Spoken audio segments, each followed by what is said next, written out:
Bonjour et bienvenue à vous, nos très chers fans, fidèles, chers internautes, de nous suivre partout là où vous êtes et aussi avec votre chaîne que vous aimez bien, de les suivre en temps réel, Nono Badiama TV, la chaîne du moment, la chaîne d'actualité. Et bien, restez là, branchez, scotchez et abonnez-vous aussi massivement. Et aussi avec votre humble serviteur que vous le voyez, que vous le connaissez très bien, et aussi avec votre émission que vous aimez bien. Nous parlons à tout ce qui se déroule ici dans notre pays. Toti Molaboso, cette émission présentée par votre humble serviteur. Aujourd'hui, on a fait un grand déplacement pour recevoir pour vous un des porte-parole de l'UDPS et communicateur de l'UDPS, agent de presse de l'UDPS, dans la commune d'Ngiringire, précisément sur l'avenue Bondo, siège de l'UDPS. On est avec lui, mais avant que je puisse présenter mon invité du jour, je dis un grand merci à toi, Montréal, ceux qui sont derrière la caméra, pourquoi pas aussi à Moïse de la presse, et sans oublier Patience Wenge et pourquoi pas aussi à la grande dame, Maman Nono Badiama, place aux Alines Zambé à Batelayo. Et si on est d'accord avec mon caméraman, permets-moi que je le dise. Un grand bonjour à toi, papa chéri. Bonjour, messieurs les journalistes. Bonne santé. Santé normale, santé bien, Angolo Nzambé. J'espère bien qu'il y ait tout le monde. Hein. Donc, c'est un communicateur, agent de presse, donc attaché de presse, il y a Base Bondo. Et tout le monde qui est santé dans les ans normaux. Est-ce qu'il peut se sentir à classe politique et RDC normal? Ouais, santé à classe politique et RDC c'est normal, surtout les Okumbama dans les grands politiciens, les grands diplomates. Il y a banda politique et banda na troisième primaire. Tu sais que dit a banda politique na troisième primaire. Ce qu'on peut s'entendre expliquer ne tu sais que da banda ka politique protocole. Ah oui, momentalement avant de démarrer, oui, expliquez. Tu sais que dit Félix a banda politique na troisième primaire. Tant azo kende na en classe. Madame moi tant que ça na troisième primaire aza vivante na Athénée de Kalina. Abanda kende toujours classe na 3 pièces. Bongo jour muswa ningo kende classe, maman latisie chemise à pamba tiseke de bandole là. Abi maman nga aza futur président de la République comment na ko classe boy maman latisie costume na gilet 3 pièces. Bongo soka 8 classe Amélie Dwati aningo kende sakana Tshisekedi le père Abengi. Ayebaki déjà que moi non yo a grand politicien. Chilombo, tu viens. Tu prends les cahiers de politique. Non, papa, moi je vais aller jouer. Tu viens. Prends les cahiers de politique, mets-toi là-bas. En autant que c'est politique. C'est ça pas bandara politique. Bon, Tshisekedi ndenga zana. Azotanga cahier à troisième primaire papa a l'accès na bomwana asangisaka na ba document ya CNS dans la conférence nationale souveraine. Na ba document ya 5 donc, il y a une politique et RDC ça pas pour abandonner politique na troisième primaire. Alors, ça 3 documents. KEPR tant que ça na bomwana document ya 5 na document ya conférence nationale souveraine. Donc climat politique il y a RDC et ça pas. Ok, j'espère bien qu'il y en a pour comprendre. Bata IDPS mingi bazala mingi na ba façon na bango rolobela boyo kindenga décortiquer mais biso na Congo moi na kenda classe na veste là tamara autorisé à l'université donc là j'espère ça dépend de vous et papa chéri tozo beta masolo mai matali mboka le natunio santé ya classe politique ya Congo ebsinga ezali pepele ce qui nga na roza na moi honte to moi soni moi roloba yango parce que na kati ya santé ya mboka ya Congo ba nungu ezali vraiment ya ebele et motuna nanga liboso ezali tomoni pétition kotaki na Assemblée nationale et puis beaucoup ce qui bureau ya Mabunda et puis car les mêmes personnes là batika qui bureau d'âge yelo le susu bango kaka mutu bazongi tomoni sous la chose grave tomoni secrétaire Jean-Marc Kabundi le lozongi vice-président ya Assemblée nationale d'après bino moko bozo mona ngo za ndenge Bon ezali Bamagou et les gars en Assemblée nationale balongola Jean-Marc Kaboun. Jean-Marc Kaboun a kendaka na Cour de cassation. Cour de cassation, FC Saleki na Cour de cassation, allez si ba procureur Mbongo, c'était prévu Jean-Marc Azonga. Et puis makambo ndenge le kaki. Pour na destitution ya bureau ya Mabunda koyaki. Bongo Mboso na équipe na ina de Benjamin ba yaki comme ba président ya bureau d'âge. Bon, vu que ba membre musu ya FCC ba sali chef d'état confiance. Bakomi ba membre ya union sacrée des chefs d'état ba sololi na Mboso abi na confier yo mission na pesi yo bureau et puis Mboso alobi na osala ngo avec Bolingwa Mboka c'est ça likambo ya Bolingwa Mboka. Bon pourquoi bon ça tombe bien et to koti maman na mituna na biso ya mokwa le tozo parler vraiment si j'espère bien que vous l'IDPS nous tous on avait bien suivi conférence de presse de messieurs Martin Fayulu Madidi. on est avec ça. On a vu ce que M. Martin Fayulu m'a dit. Il a bien dit la deuxième grossesse de l'union sacrée. De l'union sacrée. Grossesse aux Emibale. Et puis coalition FCC na cash non profité. Comment est-ce que vous avez eu cette conférence? Bon, conférence wana tolandiango. Mais Martin Fayulu nenga zana fayo kasoni. Martin Fayulu azokanisa ke ya kozalo la opposant radical na mboka o. Or que Tshisekedi a bomi des oppositions. Tshisekedi Tshilombo bomi opposition. Martin Fayulu a sali maramba soni. Au moins une conférence na sans succès. Alobi nini? RDC zalaki dirigé na Kagame via Kabila. Pour le moment aussi, RDC est dirigé par Kagame via Tshisekedi. Tandis que Tshisekedi et Kagame et Kabila, ce sont les mêmes personnes au bazar. Non, non, Tshisekedi savent bon FCC Kala. Courant et les garalis sous Tshisekedi na Kabila. Au moins, tout le monde bilanga. Voilà, c'est votre opinion. Mais Martin Fayulu, le temps que j'ai un grand homme politicien dans Mboka Tamboga, il a bien dit, il a bien confirmé, habitant que Kabila, Aza, na Kagame. Baza toujours en bon terme. Et c'est la même personne là, Kagame aussi, il est avec Tshisekedi. Donc, cela veut dire que non, vous êtes toujours en coalition. De la deuxième grossesse, bientôt là, c'est l'accouchement. Oui, que, excusez-moi, terme quoi appliqué. Kamé nani quoi, Martin Fayulu a théâtre théâtre. C'est pas politique à théâtre. Oui, que na minute au Rwanda Fukami pour na Tshisekedi. Rwanda comment l'est là? Parce que contact exact tout ça na quoi? Na contact il y a diplomatie. À part diplomatie, makamuso exact. Donc RDC il y a Tshisekedi Tshilombo ko za jamais dirigé na Kagame. Là azo ça ba théâtre. Oyebi muta répondre ambassadeur ya Rwanda a répondre abi azana malade ya mutu o balobaka Trump azana ngo. C'est ça, réponse na groupe ça à propos wana ana malade ya mutu pe théâtre. Faut batinda ye na scène pepe pa ine mwana nsemi autaki. Batala vraiment soki mutu oui, ana malade ya mutu. J'espère bien que toyebi bozo comprendre ndenge évolution ya mboka zo tambola. Na maimba tali mboka tozo parler toujours na mbotali conférence où Martin Fayulu il a bien dit alobi la coalition entre FCC et Cash existe toujours. Pourquoi? Parce que l'union sacrée, Kakabat ou Bazagina Kabila Babomimbo Kana Kabila pendant 18 ans, ce sont les mêmes personnes là et beaucoup de nabangon l'union sacrée, mais vous avez aussi Sage Yako Zagolo Bakeno, Baye, mais Basade, Bazana Sade, Basadere na IDPST, mais Bazakaka, na Katsa partie n'a pas le intérêt à la population congolaise. À propos, Oyo Martin Fayulu la Tenaki Lobby, bientôt là, accouchement yango tous autres s'attendre na nini.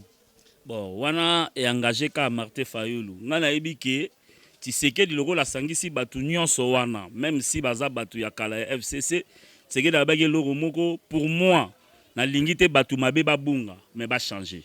Tshisekedi a sololi na bango bien maintenant ba ko travailler na idée ya ye Tshisekedi pour union sacrée za idée na ye former na quoi na bureau politique nae vous comprendre yango bengi batu nyonso la boya to travailler ba na idée ya union sacrée ba contribuer na bonne marche ya mboka.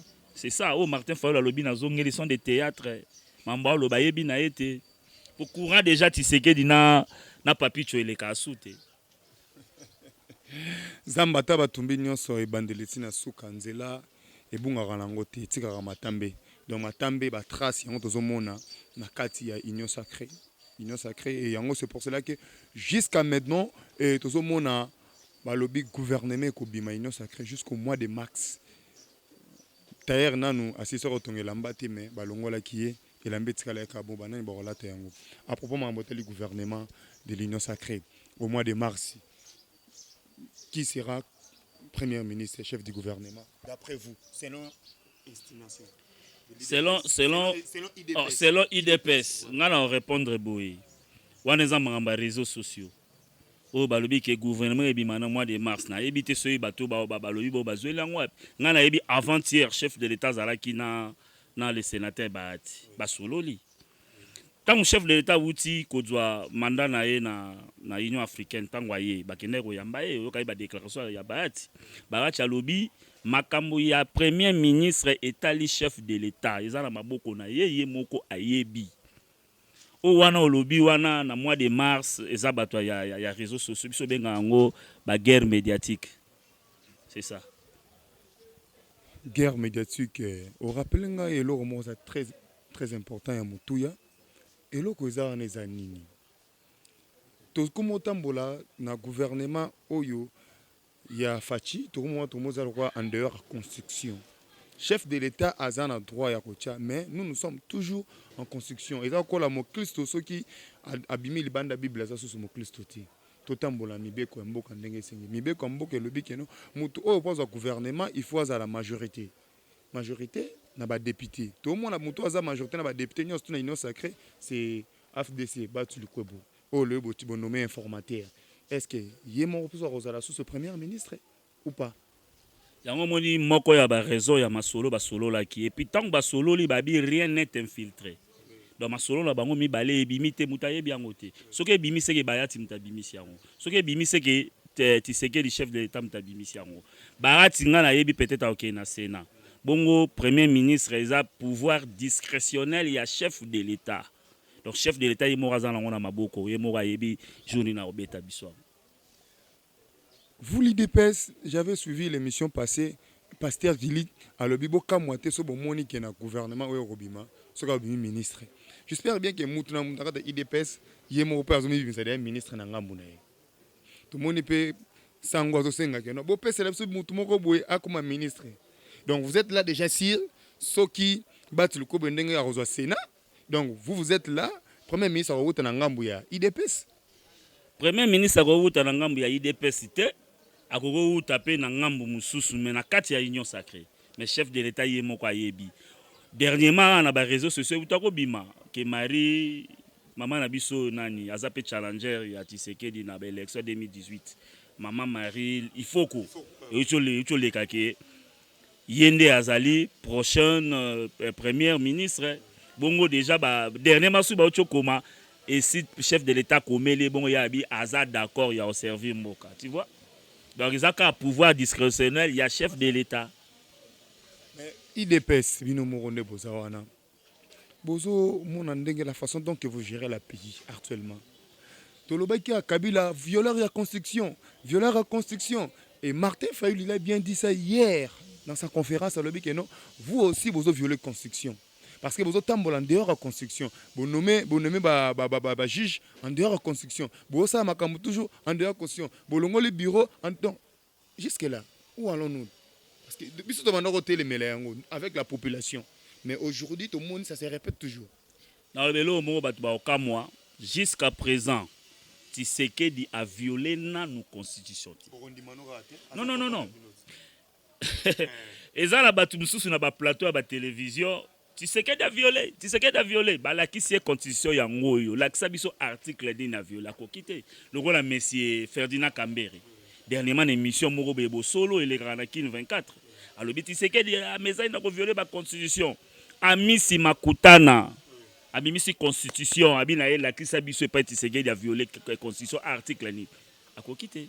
Pour moi, pour le moment, l'homme le plus sérieux de la République, c'est Tshisekedi. Là, on a violé ta constitution, ta article mon côté de la constitution. Bah, juge. Tshisekedi a sali kaka selon constitution. Il a nommé qu'un jugement pour le moment. Comprenez? 6 au batikali. Mi balé ba utaki na magistrature na cour. Magistrature ba benga na cour suprême. Mi balé.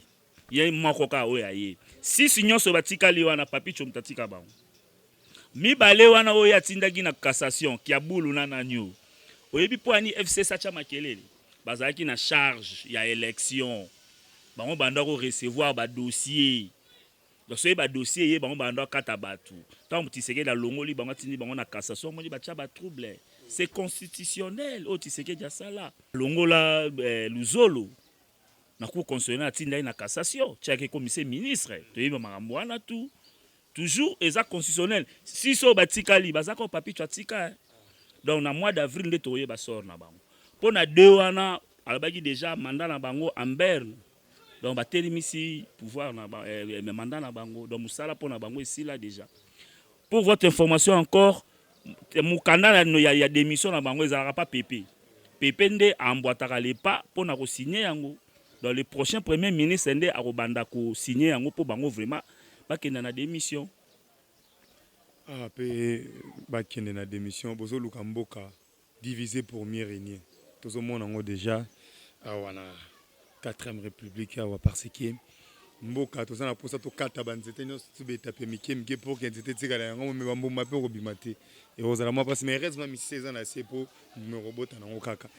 Papa chéri nayebi ke tozo évoluer na yo toujours et il y a une chose très étonnante na kati ya IDPS vice-président de la Ligue des jeunes et IDPS à Miss Makutano. J'avais suivi encore leur émission. Alors, il y a moitié ceux qui peuvent moningai le comme ministre. Mais le ministre yango donc IDPS ça déjà un ministre en poche parce que il y a deux personnes moi je l'ai entendu. Ba lobby pasteur Gili a lobby à Miss Makutano lobby qui bon tout ce baté gérance ministérielle et comme une hiérarchie à IDPS ou comment? Bon, peut-être Makutano azali communicateur ya chef de l'État yebi communicateur ya chef de l'État aussi. Pasteur Gili aza communicateur ya IDPS. Peut-être bakoyeba moi li solo mais chef de l'État akoki kotika ba ministère nyonso apesi batu mais sauf le ministère régalien. Yambalo pena nyonso ekozala ye moko. So tomoni Makutano na kati ya ba ministre ya Union Sacrée même pasteur Gili to kamwate bazaka ba membre IDPS. Mais IDPS okanga ba ministère nyonso te. Tai ya gouvernement lelo ekozala 47 so eza ebele. Ceux qui Makutano a commis ministre, ceux qui pasteur Gili a commis ministre na compte ya IDPS eza mabete. C'est ça, eza mabete. Divisé pour mieux régner bango pe baza na posa pe ba kabola gâteau na bango parce que c'est ça la politique. Quand nous battons pour arracher la politique et après nous peut tout commencer là-bas qu'on nomme ba poste na biso ministériel et zalaka vraiment moins bien. Mingi toujours qu'on évolue toujours nous sommes là nous vous rappelons nous sommes dans la commune de Njirangiri précisément sur l'avenue Bondo IDPS donc tous en communicateur na bango et toujours solo anaye parce que connaît pas le lingue makambo ezo évoluer bientôt toujours qu'on évoluer papa chéri. 5e question na ngezali toujours mona kaka eloko zondongwana ba poste ba ministériel union sacrée et tous en couvre-feu Covid-19 ça fait déjà plus ou moins si c'est 2 mois et demi ou 3 mois les enfants on n'a pas encore repris la chemin de l'école. Étant parents, étant membre de l'IDPS, vous sentez comment? Parce que la couvre-feu continue toujours. Couvre-feu continue jusqu'à nouvel ordre. Et ban barozon a clasté, tout le monde a pu détourner mes salema. Détourner mes salema awa et ministre Willy Bakonga, mbongo ba pesa des explications, tu éviter ce qui explication qui n'a wapi et puis tout ça batté tellement que fond mondial a boy ko def sambongo ya on peut bana bazonge que là c'était siko mboka Congo za na mbongo te bozolo bani pour l'avenir ya bana binonde bozo kamba mboka lit ya 38 ans lelo oyo bana et salima te na RDC bana bafana bambule bele bolobi ndengini. Concernant reprise ya bana classe bientôt là tolandaki ministre ya santé ebi ke touti na pic Covid na mboka na biso euti na pic touti na ba 340 ba 240 semaine oyo to lekana oyo dia to komi na ba 119 reprise à classe ezakala mingi te chef de l'état lelo autokuta na équipe ya Covid équipe sectorielle ba autokuta na ba sololi ba probabilité zali ba lever couvre-feu bongo bazongisa ba na classe ba kozonga mikolo zoro ya bongo makambu tolobi ya Fonds monétaire international FMI alobi te ke akoupe sa sou mbongo te selon ba rapport ya IGF nde azongisi confiance na projet na ya opesa mbongo RDC azangi mbongo te pona makamba bana classe vi projet ya chef de l'État a appliqué article na ya constitution classe na RDC eza ofele yangwana FMI ayaki a appuyer chef de l'État oyebi ke ba Union européenne ou bien les Nations Unies, ça déjà 1 milliard. pour la classe. Ok, c'est ça. Et jusqu'à maintenant, bon, on a position t. Il se défend. Au bout comme il na kulu tunangai sango ba comme na ba problème. Il y a tant à route combo na été. Parce que bon, Alexis tambo mama, bon azo qui na ndaku na ye. Parce que bon, on nous dit mboko zo kenda. Bozo kanga kapé. Chef de l'état ça musa na IGF fait ça musa nango bazo kanga ka. Mais ba ko ta prison 1 mois 2 mois bimi libanda. Willy Bakonga nengaza naza déjà une interdiction à bima RDC oyebi aza interdiction azo tambola. Da ko ja mutuka na ye aketi kasumbalesa na wabimate. Nengaza wana. Pona bato obi bazo kanga bazo yiba bazo solola na justice. Ya soko yiba gimbongo batio na makala o solo le ozongisi mbongo mona bango ba obima. Les vieux VK soka bimate ti le seke via solo la te. Procès à les 15 c'est lundi. Eza appel. Azana doya okende na cour d'appel mais soki azana ba argument te appel les arabongo ata lelo yo so ba kateli yo faut kende na appel bo landela ba dossier ndenge peut-être ba juge ba sala erreur so azana ba argument solide te ba ko bakisa bon chance ye ba obakisa te pas déjà na 20 ans ya suka ou bien soki azana ba argument ba koki ko kitisa mais ba libérer te c'est ça pour aboya ko solana justice wana o civic sort na e ba ono somoni ba bimi wana ba solo na justice mama oyo azalaki na directeur général ya Makamba Kinshasa c'est qui mambo ya nani mama na utaka poto Rita Bola tant bakanga ye avant kutu bakanga ye a démissionné tant bakangi ye si azongisi mbongo babimisa azonga ne poto so bakangi yo na makambo yibaka mbongo osolo lozongisi mbongo nyonso oyo yiba batika na bango yo c'est ça la politique ya ngwana Congo mboka kimbango amone la passe tout timola bosolo tozo luka place d'information za fraîche ou za vrai pour nako ko pesa rabino baye bolanda rabiso bino pe boyo landa biso so bozana mituna ya kotunaka bokomela rabiso parce que tozana posa ko luka kimia kota na mboka mboke bongaka na makelele te mboke bongaka ba politicien te o lobi na ta kotunanga lobi entre politicien na policier na FARDC tozo nani parce que par le biais tous les soldats pour soldats soit coutana na butu boko solo mais policiers et politiciens bazami yibi nous évoluons toujours avec papa chéri nebi ke papa chéri faut que ça bien que Jonas Tambu papa chéri za kombo ya base kombo ya base nga vraiment kombo na ngai Jonas Tambu le communicateur ya cellule Diomi ya base Bondo section Ngiringiri fédération Funa IDPS. Donc mon vrai nom c'est Jonas Tambu. Tant ozo bandela mingi papa chéri, ya wana na rectifier papa chéri za combo ya base. Ouais. OK. Programme P à base. Vous évoluez comment? Parce que IDPS pour moi bon, pour moi roi PPRD à l'époque. Parce que babi parti présidentiel, ils en a Kanya Kebele. Vous évoluez comment? Bono bokompe na mbongo parce que bokomu dawo kabwana nazo ki info jour ana batumso bazala ki bafongola base na bango na ngambuna kaka lelo à peine même 2 ans bokabo kati bando. Merci beaucoup pour la question ana et ce qui singa mingi so na bina kota mingi na question ana na kotumba donc ça m'a yango parce na esa que dans na mituna na kotuna pour répondre. Merci beaucoup. Base Bondo, eza pempa, tous évolué bien. Ba président Bazali, tous en a président José, tous en a président Tino, tous en a conseiller Richard, tous en a ba membre Moussou Bazali. Base Bondo, tous ali cellule Diomide, il y a section Ngiringiri. Siko na fonctionnement na biso to sangi sango na parlement debout. Parlement debout to kutanaka chaque jour to pesa ka information. To zape na tableau auto komaka information chaque jour ba membre ba Rolanda. Mais makambo lobi to kabwani même ka le secrétaire général ayoka makamba bo kabwani ya nini. Alobi base Bondo ça la fierté ya Funa. Atindi président ya section ya Ngiringiri kende yoka makamnyo zo leka na base Bondo. Na Rotumba. Eza moko ya ba président na biso. Na bonne année ebika ndenge zalaka Funa azana 90 base parlement debout. Basali sommation bongo badui ba biloko ba yeko pesa na ba base. Ta ba komi na base Bondo ya biso mutu ako pesa biso eza Amisi Makutano. Amisi apesi biso biloko ebika ba petio bazala lokola ba petit ba di progrès ba petit na biso wana to benga ba lokola ba tog. Président José Aibisi Amisi toza ebele eza lokola waze kwa ndenga loba bopesi biso $200 bon tokokabula ndenge nini bapeti wana balandi président oyo troisième président hein troisième président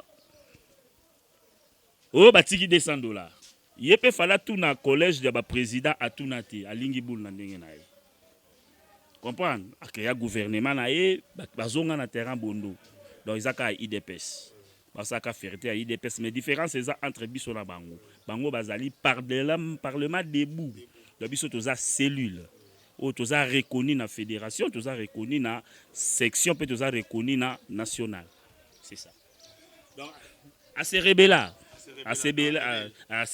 et puis à la immaturité politique na donc moni toyaka ba parlementaire debout ba kengela ramboka yango mona rasoyi ka mwa nungu eza na parlement kuna bakenda liboso za ba parlementaire debout non wana ba okoma batu ya batomboki donc bakengela ara mibeko au moins mona er mo ba député ba sali moi erreur ba parlementaire debout ba kiteli bango biso bas bondo a toza cellule biso awa ya temple oui le gardien de temple biso siko bas bondo a toza cellule mais to sangisa na parlement debout ko pesa ba information mais toza vraiment cellule ba parlementaire wana moni wana na ba cellule ya ba IDPS misale yaka so ba offre d'emploi ye kaka ba parlementaire wana nde ba zwaka bango yaka na CV yo salaka ni yaka na boye lokola cellule oyo nini diomi eza déjà na compagnie moko munene ya mboko Sunrise Construction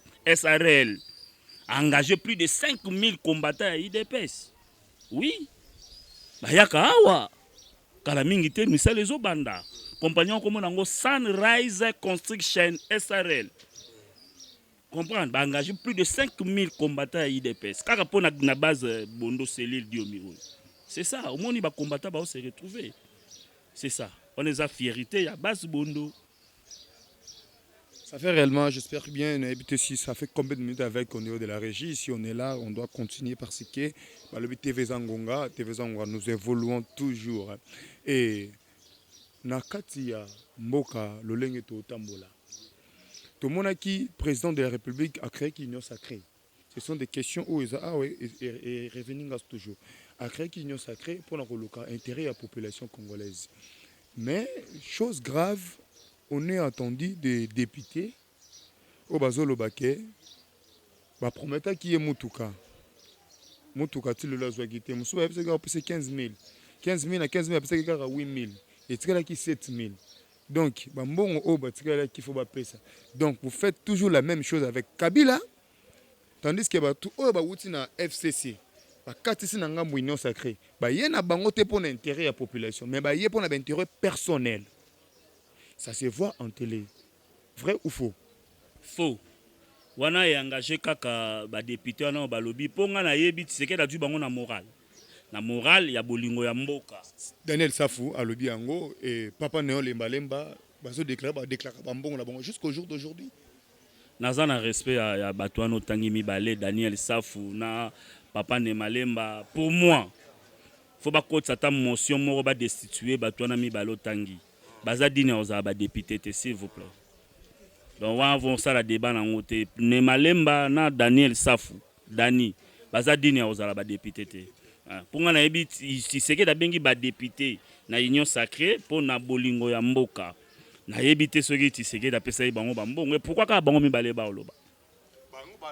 Ce sont des députés bazana bouche autorisée, ce sont des ex-journalistes et puis bazana ten koloba. Na yebi te soki mamanzo lo beza ya kokosa.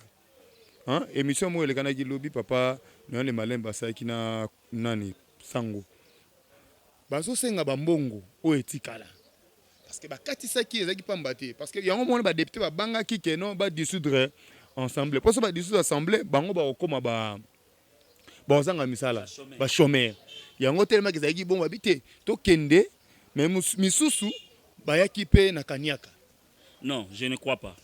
Dans lobelo mona bandeli oyebi ke tangu tokomaki na ba élection na ba parlement na ba quoi na ba assemblée provinciale tant to bimisa ba gouverneur de la ville oyebi ke vie Laurent Batumona amonaka Tshisekedi le président abi pesa mbongo to débauché Tshisekedi abi non ngana ko sa ngote ato le belo mo Tshisekedi est l'homme le plus sérieux de la République pour le moment donc makamba bakanya kana ko pesa ba député pour ba ya koto désolé pour na Tshisekedi na limite aza mwana ya Sphinx photo e ba binaza mwana Sphinx atanga kaya politique na âge à 6 ans pour na ko débaucher pour na faux débat.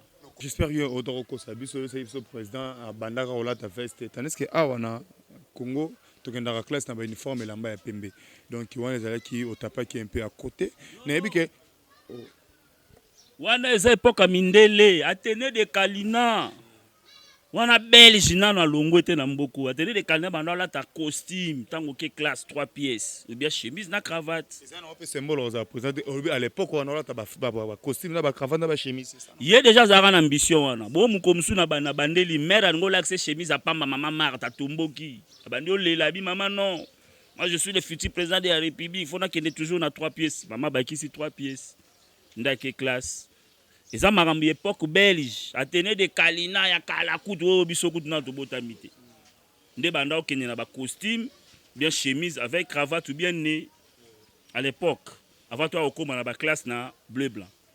Banda okene na ba pièce. C'est ça. Nous évoluons, on est arrivé pratiquement à la fin bientôt là on va chiter notre tranche.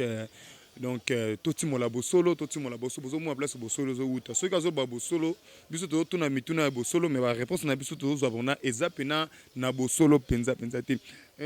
Toute dernière question na ngana ina tuna boye. Nous regardons bien na niveau de l'Assemblée nationale, ba pétition, ba motion et kotaka. Jusqu'à maintenant, tozo mona pétition mo côté pour na DGA ba motion pour la DG SNEL, pour la DG Régie des eaux. Tout le monde va interpeller tout le monde dans le niveau de l'Assemblée nationale. Et tout le monde a parlementaire debout. Pourquoi pas que non, bino parlementaire debout. Pourquoi na façon de temps pour la mboka. Pompe za liboso nanga, mais maille du marati. Tout fandi awa courant pesa la raté. J'espère bien tous en ngir. Toute l'étendue de la RDC, sur aucun na ba commune, c'est comme si ba commune périphérique. Moi, na so mutu ke koti moi na mutu kana mbangu. Le rôle à zanga da village, mais na kata capitale. Donc na kata capitale, to vivre na ba vie moko za pasi makasi.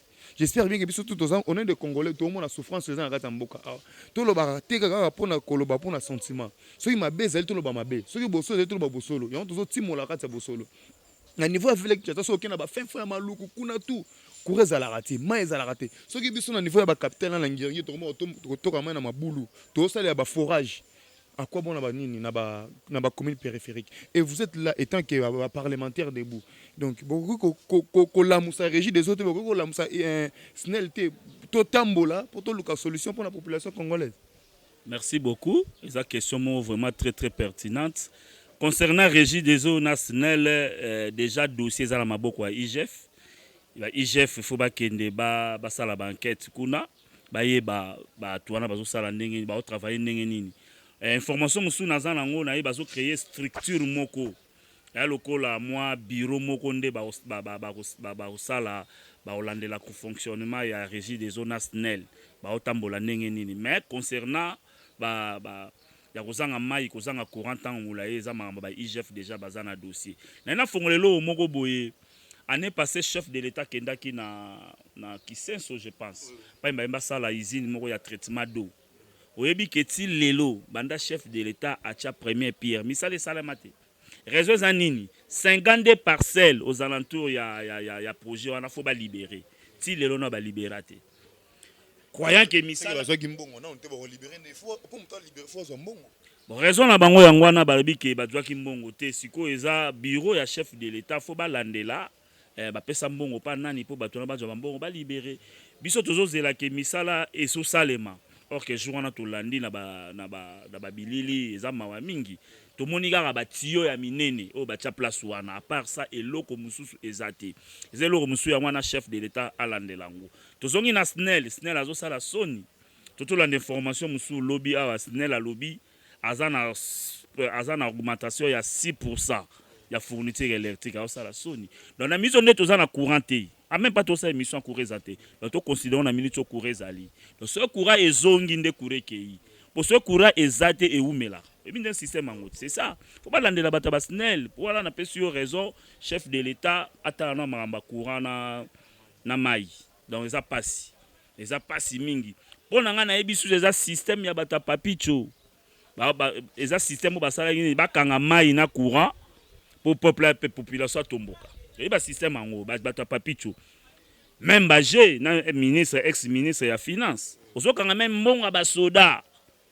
4 mois au football, au foot à té, budget c'est signé. Premier ministre c'est signé, mais yo kangiango. Pour que basoda batomboka. Boduna muto azo mema prime. Ya ba combattant na front. Akimi. Dikola 80 000, mais ba to kangi mikolo. Donc chef de l'État a l'alité ba maka même régie des zones nationales. Tous les 2G, baza na dossier ya 100 jours. Bazali, IGF a kangisa ba donner na bon atinda on a justice ba ko interpeller bango. C'est sûr bien que vous comprendre façon ndenge to banda to timo la bosolo tozo komi na biso vraiment na suka donc IGF ba lobi pe ke botika ko chaka ba comment dirais-je botika ko pesa ka tenir toi en information médiatisée que non to tinda ki lettre pour na interpellation ya mutu kingani IGF mosele sale malamu na mususu pe niveau sale malamu te parce que ba tongo mususu pe zo kanga mbongo peso mona na ti to yebi ke to komi na suka tout dernièrement na yo et puis au pesi na kati ya mission na baton to landa yo et puis na base na bino ce qui rappelle il y a le kambo moko za nango parce qu'on est arrivé pratiquement à la fin. Merci, rappelle les araka IGF a interpellé raté. IGF a ça la enquête. A dû donner na a tini la justice. Justice yo landé là, le roi Matata. Il jette ça qui enquête na a dû donner a tini na justice as de la batine de l'invitation pour qu'il ne répondre. Beaucoup ko interpeller kaba. Parce que ça la ga interpeller IGF va ça musala. C'est quoi tout kende wapi? Au lieu que tout ça pour ça mai na courant na makadem seulement. On ça ba distraction. Ba mbonga na trésor public kende raté ça ba poche na bino na individu. Tout ça sert à rien. Même quand tu sali ngo Congo ko avancer na mamba bon te Congo faut avancer faut tout monde courant tout monde mai bana bazo na classe là évolution ya mboka ya ngwana kolia ndenge za ki 3 fois na journée bon ça na ba époque ya ba bon mon na suka na mon na suka bien sûr oui que 18 ans ya papicho bo réclamer biloko bo le réclamer mais tu sais que bientôt là aussi sango na perçu information batu bando tambola na nzela na ba mégaphone to luka batu misala boya komisa kombo kala mingi te oki projet mengana bisa yo donc d'ici 2023 batu ba tambola ba mégaphone na ba balabala ya ko luka musala komo luka batu parce que boyebi ke ba égyptien ba tonga ville kitoko et puis ba engager combien de personnes ba 6 millions ba direct 6 000 personnes. Indirect 6 millions de personnes. Il y a Moussala. Vous comprenez? À part ça, projet Moussou Ezali, il y a ferroviaire. Ils ont relais Kinshasa na Mwanda, na TGV. Vous comprenez? Ils ont banda kalaming. Mbonga ba maquette mo na ngoto na pas Kabila. Maquette to va na journée ba témoin de Jovan Montréal. Ba Télio Monilo le ozala bo mona ba Angelo Moé. Tozo eza en imagination. Tozo c'est la réalité. Mono ya suka parce que wana ozo ba so to lingi ba mo to suko ko ngote. Population 100% moi tout ça pour ça réalité ba le beta na terrain. Eza en entraînement. Monanga ya suka ce peuple congolais to soutenir Félix Tshisekedi, c'est lui le président au Nzamba Tinda pour la RDC. Troisième président au Mozambique. Non, père spirituel à Kimbangi c'est à rectifier et lokowana. On me dit que si on a bien répondre sur une question, moi à fin au sait peut s'en aller sous soi.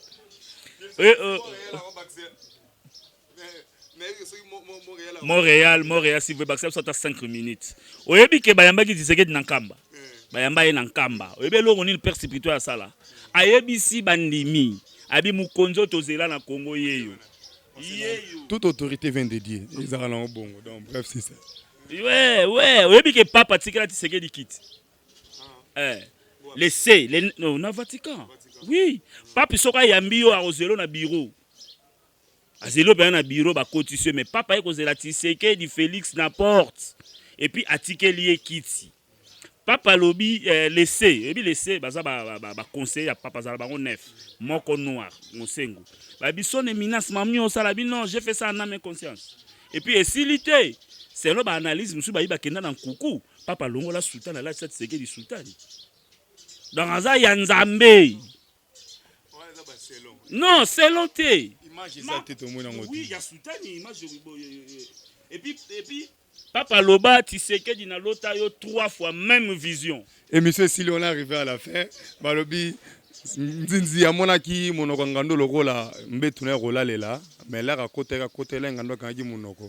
Amela bongo nyosto komi na suka to pesi vraiment merci. Donc bala sima et rosala bien. To monani.